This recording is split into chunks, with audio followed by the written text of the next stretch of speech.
నాకైతే ఒక్కోసారి అనిపిస్తది, ఏం తిండబ్బా! రోజు తెల్లవారి, మధ్యాహ్నం, తిండి, తిండి, తిండి వండుకొని తినడం అంటే ఒక్కోసారి బేజారనిపిస్తుంటది.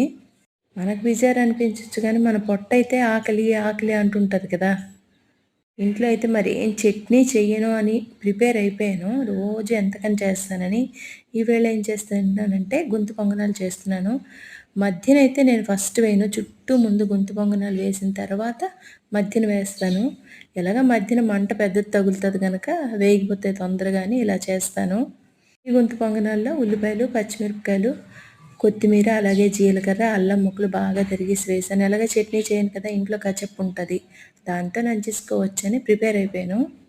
అనుకుంటాం గానీ, ఒక్కోసారి బద్ధకిస్తాం గానీ, ఏ టిఫిన్‌కైనా కూర గానీ, చట్నీ గానీ బావుంటేనే ఆ టిఫిన్ బావుంటుంది. అసలు మనం తినేటప్పుడు చట్నీ ఏంటని ఫస్ట్ అడుగుతారు కదా!